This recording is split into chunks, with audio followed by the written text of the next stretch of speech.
ನಮಸ್ಕಾರ, ನಾನ್ ಶರ್ಮಿತಾ ಶೆಟ್ಟಿ. ರಾಜ್ಯದಲ್ಲಿ ಮತ್ತೆ ಧರ್ಮ ದಂಗಲ್ ಶುರುವಾಗಿದೆ. ಜಾತ್ರೆಗಳಲ್ಲಿ ಹಿಂದೂ ವ್ಯಾಪಾರಿಗಳಿಗೆ ಮಾತ್ರ ಅವಕಾಶ ಕೊಡಬೇಕು ಅಂತ ಮನವಿ ಮಾಡಿದ್ದಾರೆ ಹಿಂದೂ ಮುಖಂಡ ಮೋಹನ್ ಗೌಡ.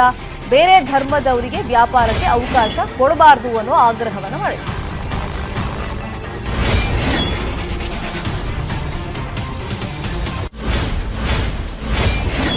ಸರ್ಕಾರಕ್ಕೆ ಈ ಮನವಿಯನ್ನ ಮಾಡಿಕೊಂಡಿರೋದು ಮೋಹನ್ ಗೌಡ. ಧಾರ್ಮಿಕ ದತ್ತಿ ಇಲಾಖೆಗೂ ಮನವಿ ಮಾಡಿಕೊಂಡಿದ್ದಾರೆ.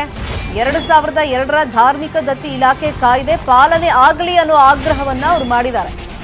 ಈಗ ಬೆಂಗಳೂರಿನ ಕಡಲೆಕಾಯಿ ಪರಿಷೆಯಲ್ಲಿ ಅನ್ಯ ಧರ್ಮೀಯ ವ್ಯಾಪಾರಿಗಳು ಅಲ್ಲಿ ಬಂದಿದ್ರು, ವ್ಯಾಪಾರ ವಹಿವಾಟುಗಳಲ್ಲಿ ಪಾಲ್ಗೊಂಡಿದ್ದಾರೆ. ಹಿನ್ನೆಲೆಯಲ್ಲಿ ಮೋಹನ್ ಗೌಡ ಈ ಆಗ್ರಹವನ್ನು ಮಾಡಿರೋದು. ಇದೇ ತಿಂಗಳು ಕುಕ್ಕೆ ಸುಬ್ರಹ್ಮಣ್ಯದಲ್ಲಿ ನಡೆಯುವಂತ ಚಂಪಕಾ ಷಷ್ಠಿ ಆಚರಣೆಯಲ್ಲೂ ಕೂಡ ಅನ್ಯಮತೀಯರಿಗೆ ವ್ಯಾಪಾರಕ್ಕೆ ಅವಕಾಶ ನೀಡಬಾರದು ಅಂತ ಮನವಿಯನ್ನ ಮಾಡಿಕೊಂಡಿದ್ದಾರೆ. ಆಲ್ರೆಡಿ ಈ ಬಗ್ಗೆ ಅಲ್ಲಿ ಬ್ಯಾನರ್ಗಳನ್ನೆಲ್ಲ ಹಾಕಿದ್ದಾರೆ. ಇನ್ನು ಈ ಧಾರ್ಮಿಕ ಇವರು ತಮ್ಮ ಕೃಷಿ ಹೊಂಡದಲ್ಲಿ 2000 ಮೀನ್ ಸಾಕಿ ಪ್ರತಿ 6 ತಿಂಗಳಿಗೆ 3 ಲಕ್ಷ ಸಂಪಾದನೆ ಮಾಡ್ತಿದ್ದಾರೆ. ನೀವು ಮಾಡಬೇಕಾ? ಅವರಿಂದ ಕಲಿಬೇಕಾ? ಫ್ರೀಡಮ್ ಆಪ್ ಅನ್ನ ಈಗಲೇ ಡೌನ್ಲೋಡ್ ಮಾಡಿ. ದತ್ತಿ ಕಾಯ್ದೆ 2002ರ ನಿಯಮ 31/12 ಏನ್ ಹೇಳುತ್ತೆ?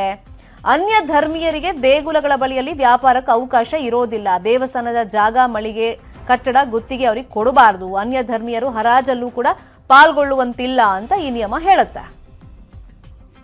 ರಾಜ್ಯದ ಧಾರ್ಮಿಕ ದತ್ತಿ ಇಲಾಖೆಯಲ್ಲಿ ಬರುವಂತಹ ಅನೇಕ ದೇವಸ್ಥಾನಗಳಲ್ಲಿ ಈಗಾಗಲೇ ಬೆಂಗಳೂರಿನಲ್ಲಿ ಕಡಲೆಕಾಯಿ ಪರಿಷೆ ಅಂತ ದೊಡ್ಡ ಗಣಪತಿ ದೇವಸ್ಥಾನದಲ್ಲಿ ಪ್ರಾರಂಭ ಆಗುತ್ತೆ. ತದನಂತರ ಅನೇಕ ದೇವಸ್ಥಾನಗಳಲ್ಲಿ ಪ್ರಾರಂಭ ಆಗುತ್ತೆ. ಈ ಸಂದರ್ಭದಲ್ಲಿ ನಾವು ಕರ್ನಾಟಕ ಧಾರ್ಮಿಕ ದತ್ತಿ ಇಲಾಖೆಯ ಎಲ್ಲ ದೇವಸ್ಥಾನದ ವಿಶ್ವಸ್ತ ಮಂಡಳಿಗಳಿಗೆ, ಅಧ್ಯಕ್ಷರುಗಳಿಗೆ, ಧಾರ್ಮಿಕ ದತ್ತಿ ಇಲಾಖೆಯ ಸಚಿವರಿಗೆ ಒಂದು ವಿನಂತಿಯನ್ನು ಮಾಡ್ತಾ ಇದ್ದೇವೆ.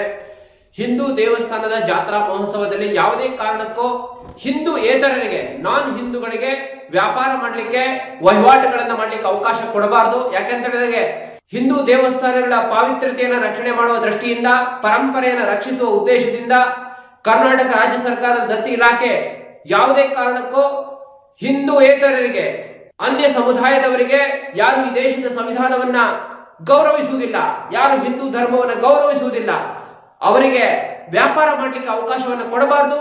ಹಿಂದೂ ದೇವಸ್ಥಾನಗಳ ಜಾತ್ರೆ ಇದು ಹಿಂದೂಗಳ ಸಡಗರ ಸಂಭ್ರಮದಿಂದ, ಭಕ್ತಿ ಭಾವದಿಂದ, ಅತ್ಯಂತ ಸಂತೋಷದಿಂದ ಹಿಂದೂಗಳ ಆಚರಣೆ ಮಾಡುವಂತದ್ದು. ಹಿಂದೂಗಳಿಗೆ ಮಾತ್ರ ಅಲ್ಲಿ ಅವಕಾಶ ಕೊಡಬೇಕು. ಇದೇ ವಿಚಾರವಾಗಿ ಮತ್ತಷ್ಟು ಮಾಹಿತಿಯನ್ನು ಕೊಡೋದಕ್ಕೆ ನೇರ ಸಂಪರ್ಕದಲ್ಲಿ ಜಾಯಿನ್ ಆಗಿದ್ದಾರೆ ನಮ್ಮ ರಿಪೋರ್ಟರ್ ರಂಜನ್. ರಾಜ್ಯದಲ್ಲಿ ಮತ್ತೆ ಧರ್ಮದಂಗಲ್ ಮುನ್ನೆಲೆಗೆ ಬಂದಂಗೆ ಕಾಣಿಸ್ತಾ ಇದೆ. ಈಗ ಕಡಲೆಕಾಯಿ ಪರಿಷೆ ಆರಂಭಕ್ಕೂ ಮುಂಚಿತವಾಗಿ ಈ ತರ ನೀತಿ ನಿಯಮಗಳು ಅಥವಾ ಈ ತರ ಅನ್ಯ ಧರ್ಮೀಯರು ಬರಂಗಿಲ್ಲ ಅಂತ ಯಾರು ಹೇಳದಂಗಂತೂ ಇಲ್ಲ. ಬಟ್ ಈಗ ಮೋಹನ್ ಗೌಡ್ರು ಈ ಬಗ್ಗೆ ಆಗ್ರಹ ಮಾಡ್ತಿದ್ದಾರೆ. ಜೊತೆಗೆ ಈ ಧಾರ್ಮಿಕ ದತ್ತಿ ಕಾಯ್ದೆ 2002ರ ಪಾಲನೆ ಆಗಬೇಕು ಅಂತಾನೂ ಕೂಡ ಅವರು ಹೇಳ್ತಾ ಇದ್ದಾರೆ. ಈಗ ಕುಕ್ಕೆನಲ್ಲಿ ಆಲ್ರೆಡಿ ಬ್ಯಾನರ್ಗಳನ್ನ ಹಾಕ್ಬಿಟ್ಟಿದ್ದಾರೆ. ಸೊ ಈಗ ಮೋಹನ್ ಗೌಡ್ರ ಆಗ್ರಹಗಳು ಏನೇನು?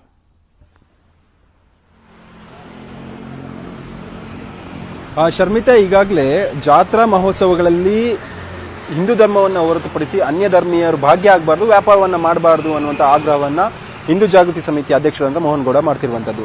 ಈ ಏನು ಆಗ್ರಹ ಇದೆ, ಇದು ಇವತ್ತು ಮತ್ತು ನಿನ್ನೆಯದಲ್ಲ, ಇದು ಸಾಕಷ್ಟು ವರ್ಷಗಳಿಂದ ಈ ಆಗ್ರಹವನ್ನು ಮಾಡ್ತಿದ್ದಾರೆ.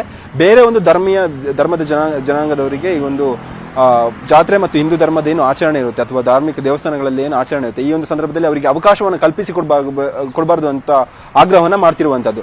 ಏನು ಮೊನ್ನೆ ಬಸವನಗುಡಿಯಲ್ಲಿ ಕಡಲೆಕಾಯಿ ಪರಿಷೆ ಆಯಿತು. ಈ ಒಂದು ಪರಿಷೆಯಲ್ಲಿ ಕೂಡ ಬೇರೆ ಅಂದ್ರೆ ಅನ್ಯ ಧರ್ಮೀಯರು ಭಾಗಿಯಾಗಿದ್ರು. ಈ ಹಿನ್ನೆಲೆಯಲ್ಲಿ ಅಂತವರಿಗೆ ಅವಕಾಶವನ್ನು ಮಾಡಿಕೊಡ್ಬಾರ್ದು ಅನ್ನುವಂಥದ್ದನ್ನ ಈಗ ಹೇಳ್ತಿರುವಂಥದ್ದು. 2007ರಲ್ಲಿ ಧಾರ್ಮಿಕ ದತ್ತಿ ಇಲಾಖೆಯಲ್ಲಿ ಇದೇ ಒಂದು ಆಕ್ಟ್ ನಲ್ಲಿ ಇದೇ ಉಲ್ಲೇಖ ಆಗಿರುವಂಥದ್ದು.